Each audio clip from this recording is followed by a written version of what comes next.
কোরআনের দুশ্মন জোরে কোন ঠিক না বেঠে?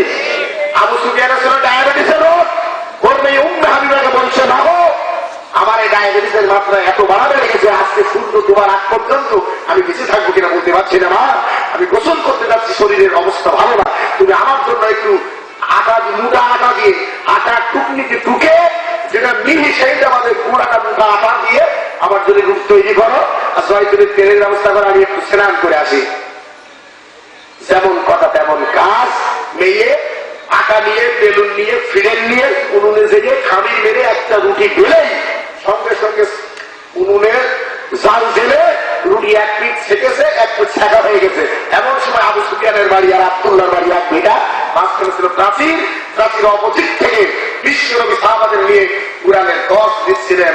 সকলে ধরে বলেন আলহামদুলিল্লাহ। কুরআনে এমন জাদু লাগানো।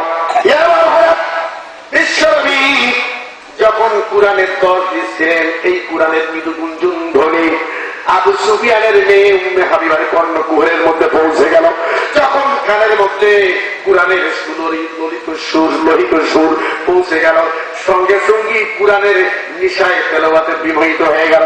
ছেড়ে দিল চুলো, ছেড়ে দিল বেলুন ফিরে, আকার খানি সব কিছু ছেড়ে দিল, ভুলে গেল বাবার মৃত্যুর কথা। কুরআনের নেশায় উম্মে হাবিবা পাগল হয়ে মনের মধ্যে প্রবঞ্চনা দিতে থাকে।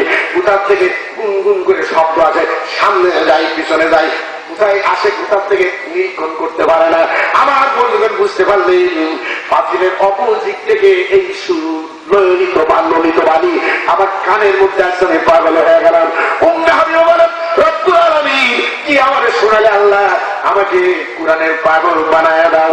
ওই পাঁচিল টপকায়ে উনি যখন অপোজিট পাশে গেলেন, দেখ আল্লাহর নবী এরকম সাহাবাদের নিয়ে কুরআনের 10 দিচ্ছেন। সকলে জোরে জোরে বলেন মারহাবা, আরো জোরে বলেন মারহাবা। সমস্ত দেহ আবৃত করে চোখ দুটো বাহির করে নবীজির পাশে একদম তরুণ যুবক ছিল। উম্মে হাবিবা হাত ইশারা করে দেখেন তরুণ, তুমি একটু আমার কাছে এসো, আমার মনের কথাটা আব্দুল্লাহর বেটা মুহাম্মাদের কাছে পৌঁছে দাও। আল্লাহর নবী বলে তরুণ কে যেন সমস্ত দেহ সাদা কাপড় যে আবৃত মহিলা বলে অনুমান করা যাচ্ছে, তোমার ডাকে যাও যাও দেখো কি সে বলতে চাও হয় না। তরুণ ছেলেটা যখন সামনে আসে, সঙ্গে সঙ্গে হাবিবা বলে ওরে তরুণ শোনো, আব্দুল্লাহর বেটা মুহাম্মদ আমার পরিচয় দাও, তুমি বলো আবু সুফিয়ান বিনত উম্মে হাবিবা।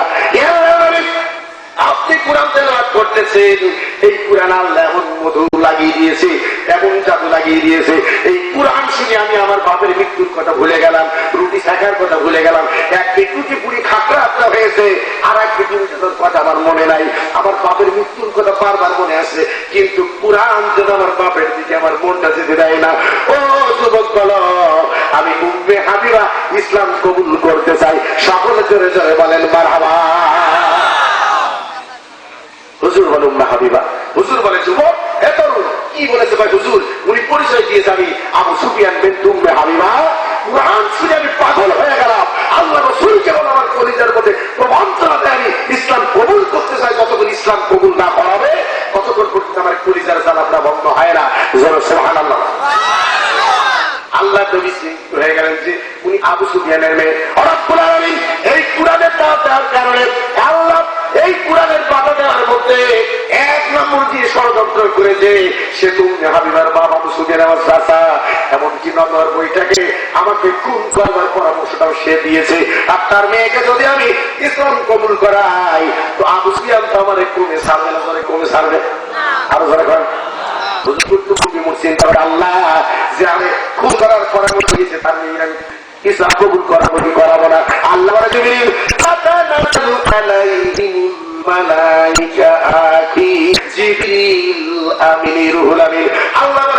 যাও যাও তুমি এক্ষুনি নাজিল হয়ে যাও মক্কাতে, আমার হাবিব নবী আমার নবী যখন বিপরীত চিন্তা না করে, কারণ আমি আল্লাহ রাব্বুল আলামিন ওয়াকানা হাক্কান আলাইনা নাসরুল মুমিনিন, মুমিনদের পরে আমি আল্লাহ আমার সাহায্য ফরজ, আর আমার নবী হচ্ছে দুনিয়ায় আমার রয়্যাল বেঙ্গল টাইগার।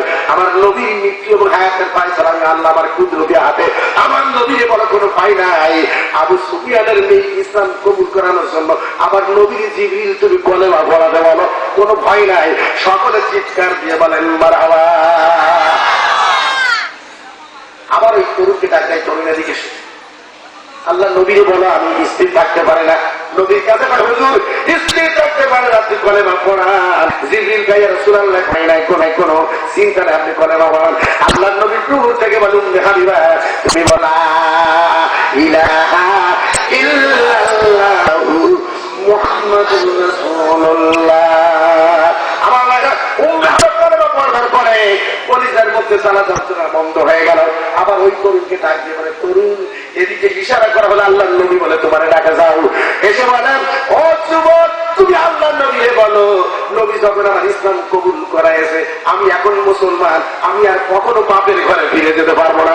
কারণ সে মুশরিক আর আমি মুসলমান। যদি শুনে কলেমা পড়েছে, ও হাতের মাথায় পাইলে আমার কেটে কেটে চাকা করবে। এখন আমার একুলো নাই ওকুলো নাই। আমি যখন মুসলমান হয়ে গেলাম, আল্লাহর নবীরে বলো আমার নিরাপত্তার দায়িত্ব নিতে হবে। সুবহানাল্লাহ বলেন, আরো সুবহানাল্লাহ বলেন।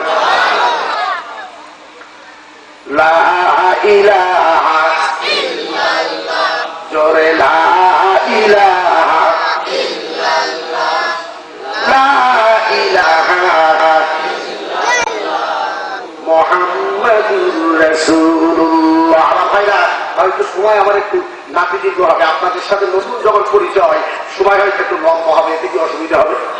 আরো ধরে খান আমার ভাইরা, যে কথা বলছিলাম শোনেন। আল্লাহ তার নসিবে ইমান লেগেছে মুসলমান হয়, আর যার নসিব ইমান হয় না আল্লাহ তার জুতো কিতাবের বিদায় করে ঠিক হবে।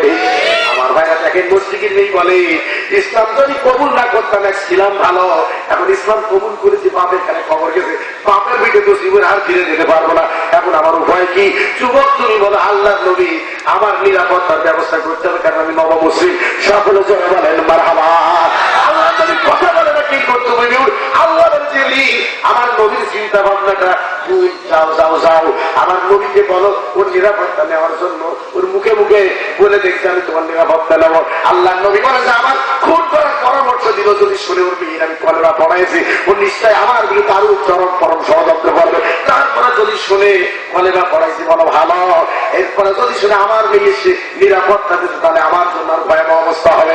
আল্লাহ বলে জিবরিল যাও আমার নবীর জন্য কোনো অসুবিধা নাই। জিবরিল এসে ভাই হুজুর আপনি নিরাপত্তা নেন। তবু আল্লাহ নবী কথা বলে না।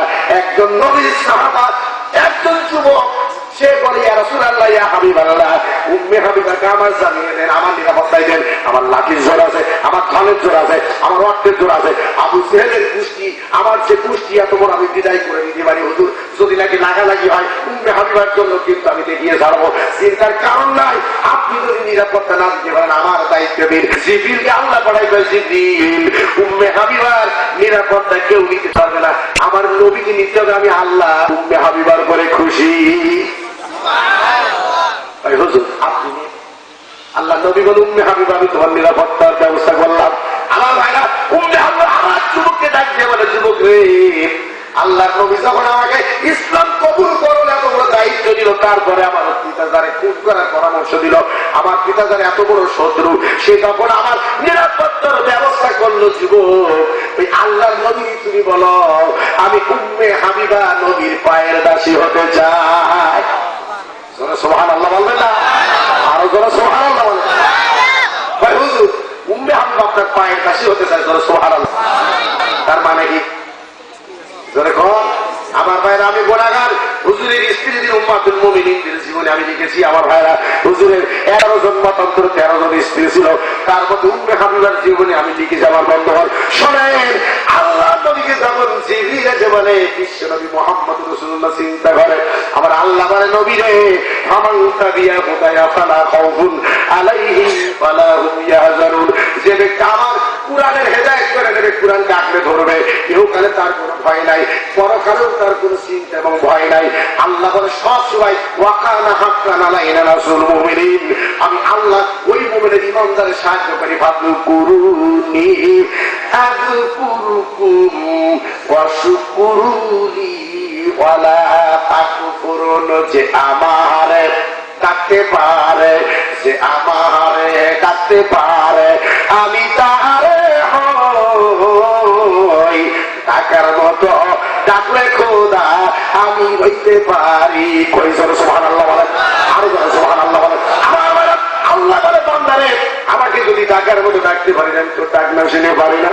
আল্লাহর নবী বলে জিবরিল, আল্লাহ বলে জিবরিল তুমি যাও আমার নবীকে বিবাহ করানোর জন্য তুমি কিন্তু ক্ষতি উম্মে হাবিবার বিবাহ আমার নবীর সঙ্গে তুমি পড়ায় দাও, কারণ আমি আল্লাহ আমার নবী বিবাহে আমি খুশি এবং আমার আরশে আজিম খুশি হয়ে গেছে।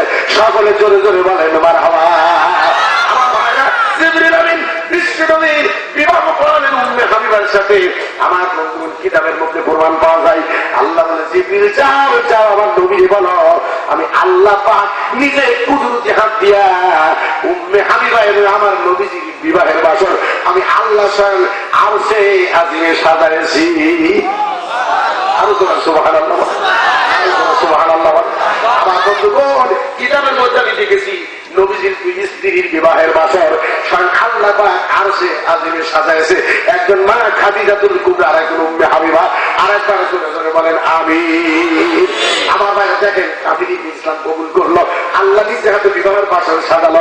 এজন্য আমি মাঝে মধ্যে বলি আমার বন্ধুগণ কপাল যার ভালো হয় পথে পায়ে শোনা, চাউল ভাজার গুড় খেয়ে মরে 12 শোনা, হাতের রুলি মাল্লাম বলে পায় এরে গতি এরে গরু দিলে ভসন মিটলো মনের রাগ। এর একটা তথ্য আছে, একটা অর্থ আছে। আল্লাহ পারে পারে না জলে ভাব আরো করে বলে পারে কিনা। এই যে অপোজিট ইসলাম কবুল করলো আর একটা বিপরীত কথা আমি না বলে পারি না। আমার বন্ধুগণ শোনেন, যারা কোরআনে হাত মেরেছে 5 জনকে আল্লাহ দুনিয়া থেকে দুটো বিদা করে বিদায় করেছে। একজন হচ্ছে নমরুদ, 4 জনকে আল্লাহ গোটা দুনিয়ায় কর্তৃত্ব দিয়েছে। তার মধ্যে 2 জন আল্লাহ আনুগত্য স্বীকার করেছে। তারা বলেছে হাযা মিন ফাদলি রব্বি, আল্লাহ দিয়েছে তাই পেয়েছি বিশ্ব ব্রহ্মাণ্ডের দায়িত্ব। আমার তারা সেই 2 জনের মধ্যে একজন নবী সুলাইমান, বাদশা সুলাইমান, আর একজন জুলকারনাইন শাহ সিকান্দার বাদশা। আর 2 জন বলেছে আনা রব্বুকুমুল আলা। একজন হলো নমরুদ, কোচ বলেছিল আমি ছাড়া আর কোনো খোদা নাই। আল্লাহ পাক 2 জুতোর বাড়ি মেরে বিদায় করে গেল। আল্লাহ পারে পারে না আরো করে পারে কিনা। আর একজন ওই বেঈমান করো ফিরআউনের বাড়িতে আসিয়ার মতো সতী সাধবী নারী আমার বন্ধুগণ পায়ের দাসী হিসাবে সেবা করেছে। যখন মুসা কালিমুল্লাহ কলিমার দাওয়াত দিতে লাগলো, বিশ্বনবী মুহাম্মদ রাসূলুল্লাহ সাল্লাল্লাহু আলাইহি ওয়াসাল্লামের উম্মত হওয়ার জন্য মুসা নবী আল্লাহর কাছে দরখাস্ত করে আল্লাহ আমাকে যদি পরিচয় পয়গম্বর না করে বিশ্বনবীর উম্মত করতেন আমি কোটি কোটি গুণ খুশি হয়ে যেতাম। আল্লাহ সেই দরখাস্ত রেড ক্রাস মেরে রিজেক্ট করে দিল, বাতিল করে দিল। আল্লাহ মুসার দরখাস্ত কবুল করে নাই। ইসরাউল্লাহ বলেছে রব্বুল আলামিন এই পৃথিবীতে আমি ঘর বাড়ি বানাই নাই, বিবাহ শাদী করি না, আনন্দ আবাদ আল্লাহ করি নাই। আল্লাহ আমার মনের একমাত্র খায় তোমার নবী মুহাম্মদ রাসূলুল্লাহ তুমি উম্মত হতে চাই। আমার আল্লাহ পাক ইসরাউল্লাহ দরখাস্ত রিকমেন্ড করলেন। আল্লাহ বলে ইসরায়ে কিয়ামতের 40 বছর আগে আসমান থেকে সিঁড়ি লাগায় বাইতুল মুকাদ্দাসের উপরে আমি আল্লাহ তোরে নামায় দেব। তুই কিয়ামতের আগ পর্যন্ত যখন পৃথিবীর ভয়াবহ অবস্থা হবে, খানা তার চালাবে, ডান হাতে তো বেহেশতে থাকবে, বাম হাতে দোজখ থাকবে। হাজার হাজার বছর আগে মাতা পিতা মরে গেছে, ও জাদুর মতো দেখাবে, ওর পেছনে ছুটে দুনিয়ার মানুষ সরকার 99 জন জাহান্নামী হয়ে যাবে। আল্লাহ বলে ঈসা আমি আল্লাহ তোরে বিশ্ব নবী উম্মত হিসাবে কবুল করলাম। সকলে জোরে জোরে বলেন মারহাবা। কিয়ামতের আগে ইমাম মেহেদীর সাথে সংসার গঠন করবি, পক্ষ শহর করে কানা দাজ্জালকে দুনিয়া থেকে হত্যা করবি। ঈসার দরখাস্ত কবুল হলো, কিন্তু মুসা নবীর দরখাস্ত আল্লাহ কবুল করে নাই। এর মধ্যে আল্লাহর হেতু আছে কিনা জোরে কর, আরো জোরে আছে কিনা।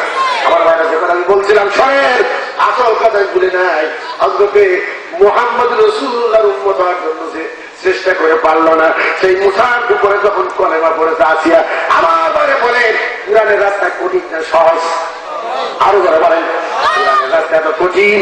আল্লাহ রাব্বুল আলামিন বলেন আম হাসিবতুম আন তাদখুলুল জান্নাহ, আল্লাহ আম হাসিবতুম আন তাদখুলুল জান্নাহ ওয়ালাম্মা ইয়াতিকুম মাসালুল লাযীনা খালাউ মিন ক্বাবলিকুম মাসাতুহুমুল বাসাউ ওয়াদ-দাররাউ ওয়াযুলজিলু হাত্তা ইয়াকুলার রাসূলু ওয়াল্লাযীনা আমানু মা'আহু মাতা নাসরুল্লাহ আলা ইন্না নাসরাল্লাহি করিব।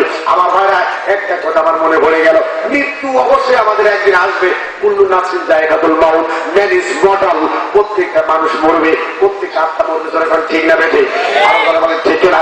আমার মৃত্যু যদি হয় আমার বন্ধুগণ দেরি বলতে ছাড়ে করে মূর্খ বোঝে কিলি, অন্ধ যিনি তিনি বোঝে চোখে আঙুল দিলি।